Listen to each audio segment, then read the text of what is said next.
Good morning, good afternoon, good evening, or good night. This is Julia with J of Cree Freedom.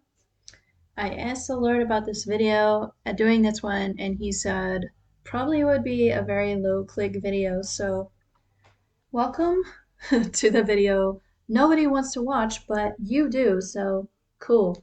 Um, the Lord said I do have things to say. It's just, it's not a hot topic, but it is something that I wondered about years ago. So, I wanted to go ahead and make this video for those of you who may be kind of new to the whole Christianity thing, or you're just kind of like burned out on the whole Christianity thing and what they talking about that's most popular.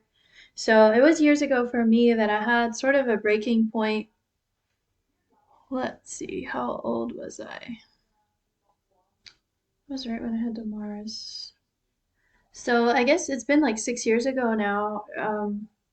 6 years ago, I had pretty well a breakdown in a way, in a sense, like everything I had done, I felt like was a total failure in my life. But before that, when I arrived in Vienna, I kept watching heaven and hell videos and wondering what it really takes to go to heaven or what would send someone to hell. So I was kind of going down those rabbit trails. Some of those videos were like, some of it's not that safe to be looking at. But anyway, in general, I found the testimonies to be pretty true.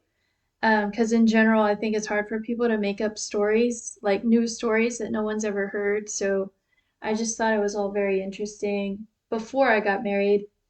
And I had felt the Lord ask me and call me to be a teacher. I was pretty sure He did.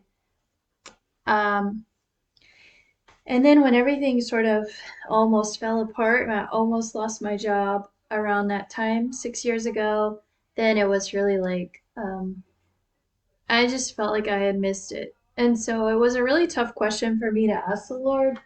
But I basically asked him if what had happened at that time, if it would have been burned up in the flames, my teaching career, or if it would stand the test when I stand before the Lord someday. And he basically let me know like most of it would be burned up in flames.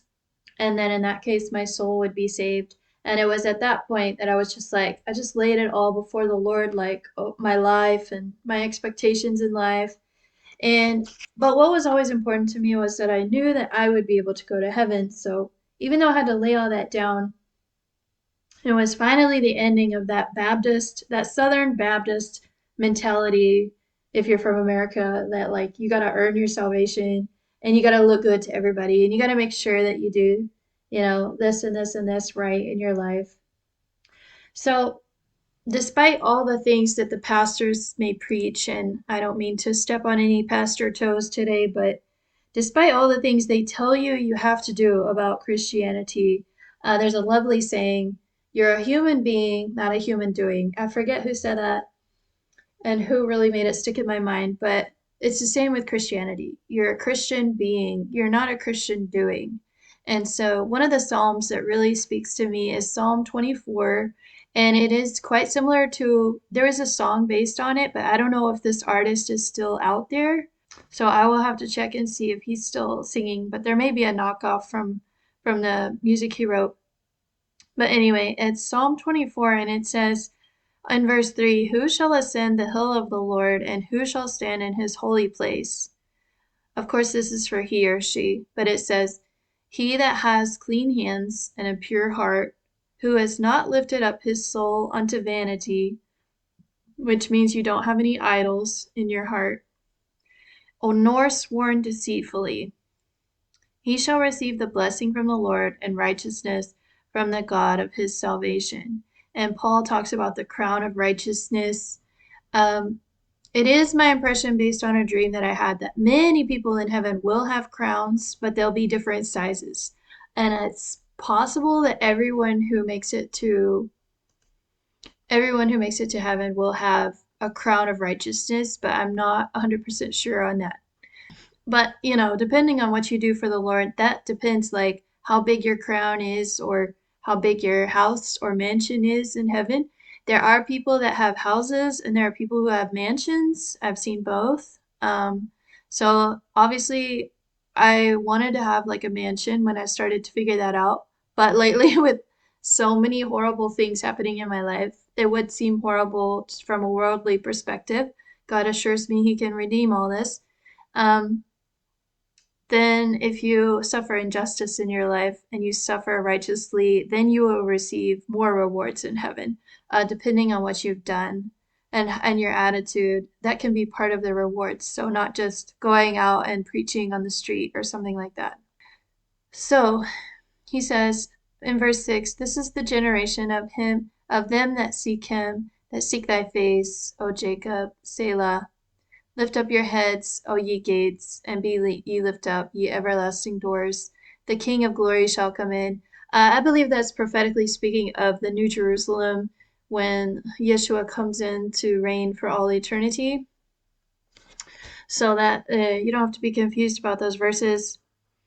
Yeah, so I spoke about my teaching being burned up by fire, and the guy on the cross who was next to Yeshua, I really had to turn to his story at that time when I lost basically everything. And even the story of Hagar always has encouraged me that the Lord sees us and he sees where our eyes are, where our hearts are. Um, Even if you're looked down on by society, um, servants were not looked that much down on, but still, to be a servant and be having the baby of a man who doesn't love you, that was a very tough place to be in as a woman, and speaks to my situation in life, obviously. And the guy on the cross, he obviously didn't do anything, and people talk about that a lot. But you realize Jesus was actually king, even in the spiritual realm. Well, he almost had all taken over access to all the power that Satan had at that point, as when he was about to die. But I think he had it even before he died. So I thought about it. Jesus could have asked that guy, he could have said, okay, I'm going to die, and in 2 hours, some Roman soldiers are going to come and like take you off this cross and let you come down. Your wounds are going to heal, and I'm going to need you to go preach the gospel to, I don't know, several different cities around Israel.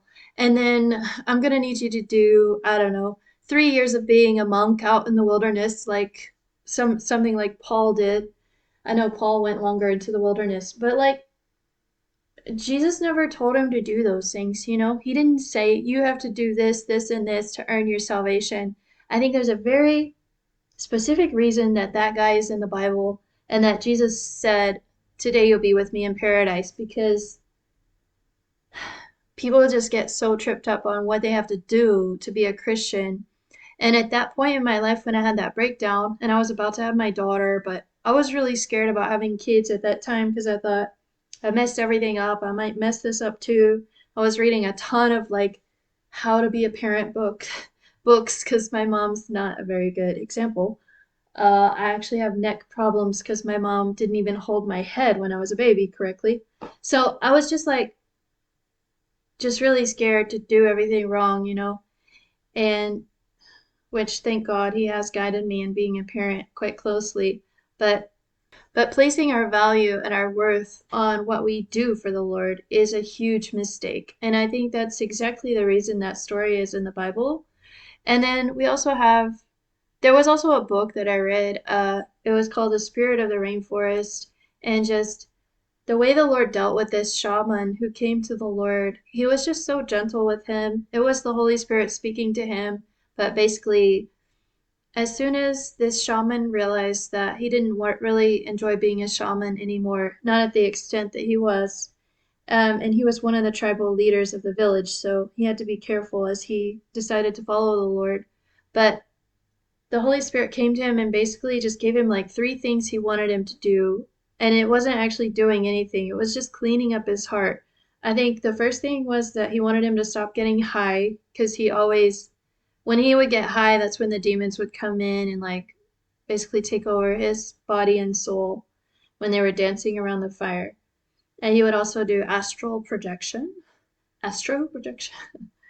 And then the second thing was having to do with sex. I haven't read that book in a long time, but I can't remember what he had access to. But as one of the tribal leaders, he had access to some sexual encounters that the Lord did not condone. And then the third thing, actually, I forget what the third thing was that he asked him to do.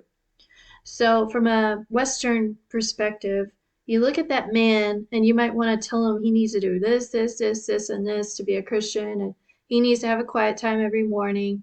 God didn't ask him to do those things. He wanted him to start with the heart and do those baby steps. So that's my encouragement to you if you're listening to this video. Like, just ask the Lord what the baby steps would be for you.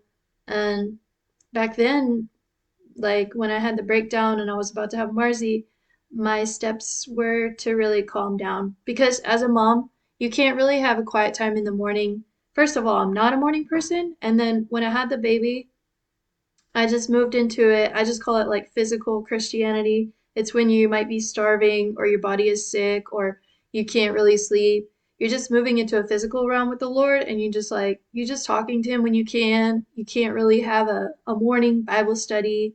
You may not have time. You might be working several jobs.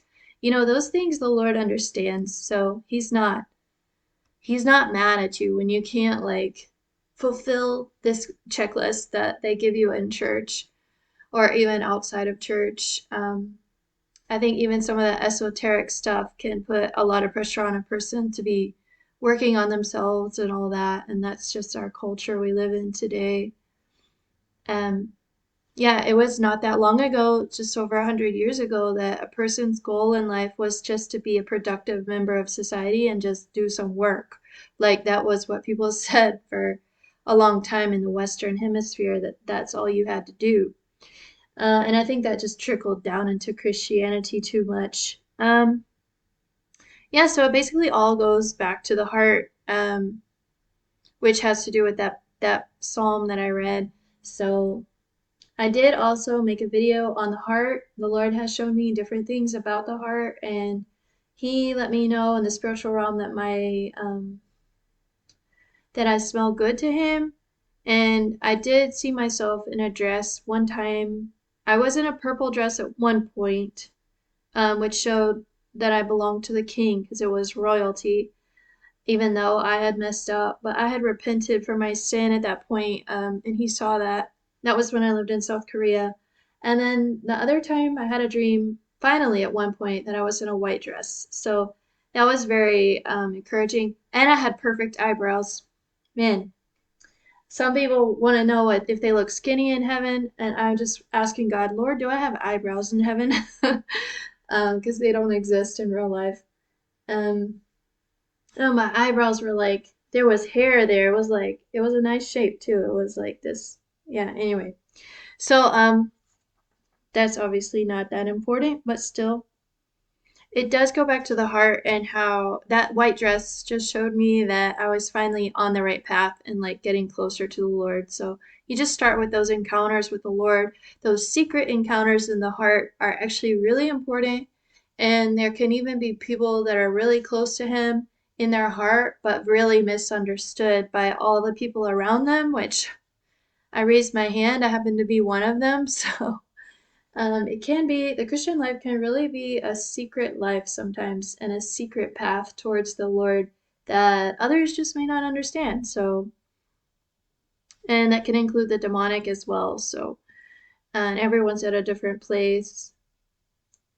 And I really value it is really valuable to be able to secretly move in different ways. I admire people who just kind of might sneak into a Catholic church and talk to the priest every now and then about something spiritual, or the way the Jewish people go and talk to their, what are they called? Not an imam, but the Jewish leaders in the Jewish church. Not that they always have it right, but that idea of just going to someone and talking to someone wise and then just going back to your own little path, I think is fine. You don't have to have people around you, although I think the Lord did design the Christian life to be lived with others. But since we're looking at the last days, um, some of us are just little points of light and we're kind of isolated. And that's what the enemy wants to do, is isolate us. So that is happening to some believers around the world. So if that's you, that's okay. It's okay for now. And the Lord's going to help. He's going to bring that fellowship back when we reach the 1,000-year reign. And also in heaven, it'll be a lot of fellowship. So, And then people will really see into your heart and see who you truly are at that time. There will be no secrets. So anyway, yeah. And this is just a random note at the end, but like, even if you think someone's a really good Christian, if you have a check in your spirit or you feel kind of weird about around someone, just pray silently if God can kind of show you their heart. I had to do that just due to all the emotional abuse I went through in my life. I joined this church that I'm at like 2 years ago, and I started praying silently, God, show me who these people are. And he has. So if you could just try not to be nervous or scared about that, but don't throw your pearls to swine and go tell the wrong people about your journey in the faith, because they don't. Not everybody understands. All right, I think that will do. And I wish you all a good day or whatever time it is your time, and God bless.